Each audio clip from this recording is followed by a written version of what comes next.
Gosh, there were some good wrestling matches in 2021, weren't there? Just a quick note that my list of favorite matches that's on PFK right now, you should go and check it out, didn't include Hangman versus Danielson's ridiculous 60-minute Broadway because I wrote it before that happened. Just know that it would have made it because holy cowboy S-word. He landed on his feet. Look at him, like cowboys do. Anyway, I'm sad to inform you that not every wrestling match was as good as my top 10. In fact, quite the opposite. Some were either a waste of time, laughably produced, or the old classic, a slap in the face with a giant clown glove stuffed with rotten eggs and piss. To close out what's honestly been a pretty rubbish year, we're running down the most rubbish wrestling matches that people had to pay their hard-earned money to watch. I'm Adam, hailing from partsFUNknown, and here are my 10 worst pay-per-view matches of 2021. And hey, subscribe! Make that your New Year's resolution. Otherwise, the matches in 2022 will be just as bad. The only way you can stop that from happening is by subscribing. Guaranteed. Not a guaranteed. Number 10, Braun Strowman versus Elias, Fastlane. Hey, do you guys remember the Braun Strowman is a dum-dum storyline between the Monster Among Men and Shane McMahon? That was a WrestleMania feud, you guys, culminating with an admittedly very impressive spot that seems to have finally slain the sweaty dragon at Shane McMahon's omnipresence on WWE programming. Anyway, the storyline basically consists of Shane coming out and saying, "Duh," at a confused and angry Braun, then dodging a fight, and it kept happening and happening and happening. Part of the filler used to stretch this hot glop of nothing out for literal months of all of our lives was Braun Strowman versus Elias, Shane's music-tinged heavy who was also shackled by the ankle to Jackson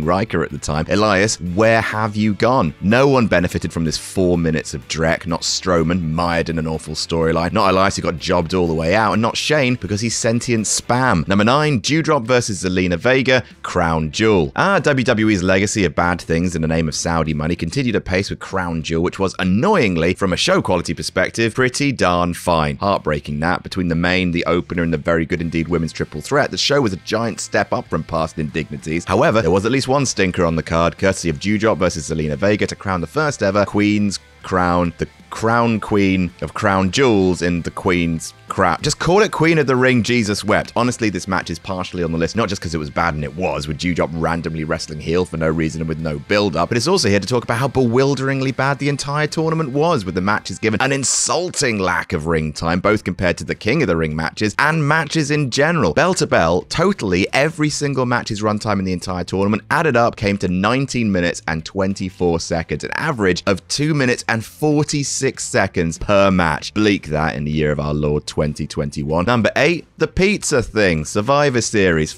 Hell, WWE has really stepped up their huckster game this year, haven't they? Presenting to the god of crowbarred capitalist content like a cat in deep heat. Don't get me wrong, WWE hasn't been cool in decades, but there's something especially dispiriting about the intro package to Survivor Series, the second oldest pay-per-view on WWE's books, no less, being a trailer for Red Notice. Vince grumbling to himself about eggs, Xavier Woods hawking water from Nestle, one of the world's most notoriously shady companies, the Army of the Dead stuff, which we'll get to. And then there's this, a pointless, heatless mess of Pratt falling in pizzas, a battle royal ostensibly to celebrate 25 years of The Rock, but in actuality just a platform for wrestlers to point at some pizza, cross their eyes, smile, zany antics. I'm just so tired all of the time. I legitimately can't remember who won the match, and I refuse to look it up in case the Street Profits reach through my monitor and slowly push an entire pepperoni through my eyeball. Number 7, the Women's Tag Team Turmoil match, WrestleMania 37. Let me just prime my hypocrisy cannons. Remember a few entries ago when I ragged on the Queen's Crown tournament for being too short? Well, WWE sure as hell overcorrected at WrestleMania, didn't they? Bringing us a women's tag team turmoil match that went 15 minutes, which felt like 90. And the only thing I can remember from the entire thing is that Mandy Rose slipped and fell on her bum walking down to the ring, something that affected her so deeply it changed her hair color, and won the NXT Women's Championship. It was so boring it almost broke WrestleMania. Even fans being in attendance for the first time in over a year couldn't give it any juice. A drab parade of quick matches, almost no spots to speak of, and over the course of the 2-night WrestleMania, Tamina wrestled a total of half an hour, more than all of the Queen's Crown competitors combined. Please, WWE, is there not a middle ground between a 5-minute tournament final and half an hour of Tamina? Please, WWE, is there not? Number 6, Becky Lynch versus Bianca Belair, SummerSlam. Bloody hell, though. WWE's incomprehensible booking of their women's division has been a real story of this year, and in one of the biggest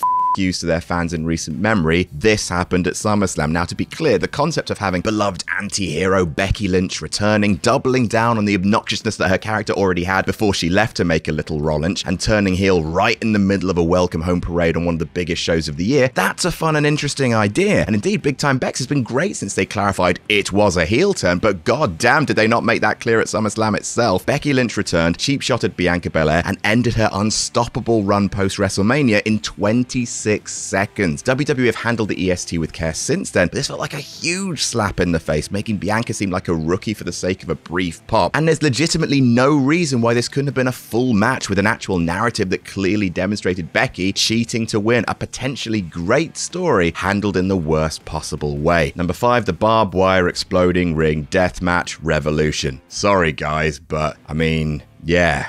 Sorry, AEW are currently the hottest fire they've ever been, thanks to a combination of huge defections, barnstorming matches, and consistent long-term booking slowly but surely paying off. But that is not to say that everything's been smooth sailing this year, with AEW still trailing WWE in terms of basic production. For the most part, it almost works in AEW's favor. It's less micromanaged, there's fewer camera cuts, the lack of a glossy sheen makes it feel a bit more real, a bit more intense. But sometimes it blows up in the company's face, especially when what they planned doesn't blow up in the company's face. At Revolution, Kenny Omega fought Mox in a barbed wire exploding ring death match, with the stip being that if the timer expired, the ring would explode. The match itself was pretty good, lots of stupid barbed wire ring rope splody spots. Then after the match, Kenny and friends left Moxley for dead in the ring. Eddie Kingston turned face to save his best friend, the highest of drama. The countdown reached 0, and then, oh no. Oh, absolutely no, though. Genuinely, it's one of the worst bits of wrestling production maybe ever. And it's not about casting blame, it's just a simple fact. This is embarrassing. The only time to date that the ending of an AEW pay-per-view has been booed down by its fans, ruining what could have been a moment of the year. Sometimes a match is only as good as its finish, and this is one of the worst finishes of the year. It's not the worst though. Number 4, Roman Reigns versus Demon Finn Balor, Extreme Rules.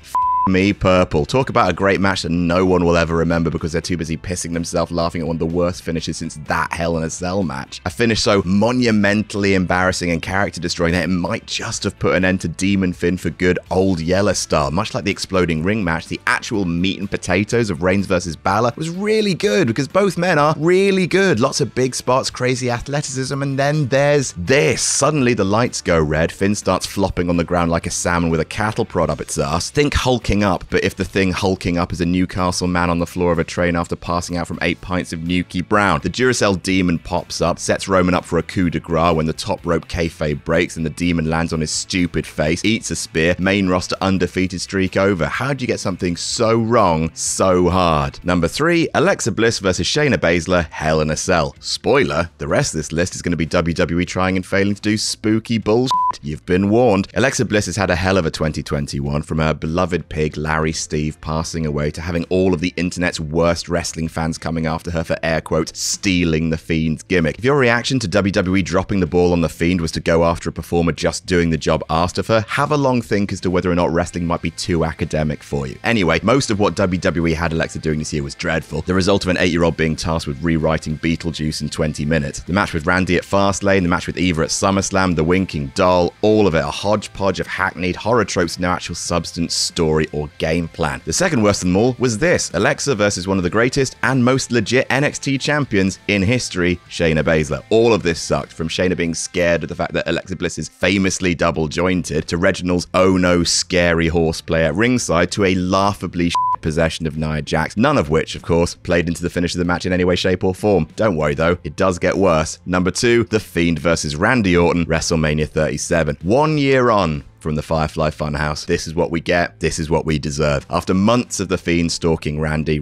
setting The Fiend on fire, Alexa prophesying his return like the Hot Topic Silver Surfer, The Fiend returning like a burnt pizza roll, this is the payoff. The Fiend appears out of a Jack-in-the-Box, which you know what could have been great, but then gets distracted by Alexa looking like a mannequin of Hela from Thor Ragnarok melting in the Florida heat. Randy hits the RKO, that's your lot. 5 minutes. One promo aside, that was a wrap on Bray Wyatt in WWE. 1 year removed from the Funhouse, one of the best things WWE ever produced. What a clear statement. They had no idea what they had in their hands. What a waste of time, money, fan investment, Bray's creativity. I mean, when John Cena's dad cuts a promo on how your booking of a match is, that is saying something. I don't know, man. I'm sure someone out there liked it. Maybe Randy's kids. I'm just tired of hoping for the best. And number one, those zombies, WrestleMania Backlash. Army of the Dead is a terrible film. Army of the Dead sponsored WrestleMania Backlash. That sponsorship took the form of zombies appearing on the Thunderdome screens. Okay, that's a bit clever. Zombies appearing backstage in the locker rooms. Okay, that's some cornball shit, but WWE has done worse. And then WWE did worse. The Miz fought Damian Priest in the lumberjack match, and all of those lumberjacks were zombies, and all the wrestlers had to pretend to be afraid of them. It's worse than RoboCop. It's worse than Chucky. It's the worst example of WWE being a baby show for babies. John Morrison did the parkour stuff with zombies. The Miz got killed and eaten by zombies after suffering a major real-life injury and wrestling on like a hero. Damian Priest continued his run as WWE's pop culture liaison after the Bad Bunny stuff. What's worse is that literally every other match on the Backlash card was great. Reign Cesaro, Ripley Charlotte Asuka, Lashley Strowman McIntyre, all shown up by the presence of this clown car pootling down the ramp, exploding and dominating the conversation. The E in WWE stands for entertainment. WWE have produced some absolute classics this year. On almost every single pay-per-view they put out, there has been a potential match of the year candidate, and then there's also been one of these. Happy New Year, everyone. Can't wait to do this again next year. And that's our list. What's been your least favorite match of the year? Let us know in the comments, and don't forget to like and subscribe to partsFUNknown if you want more silly wrestling content in 2022. Happy New Year, everyone, and jam that jam.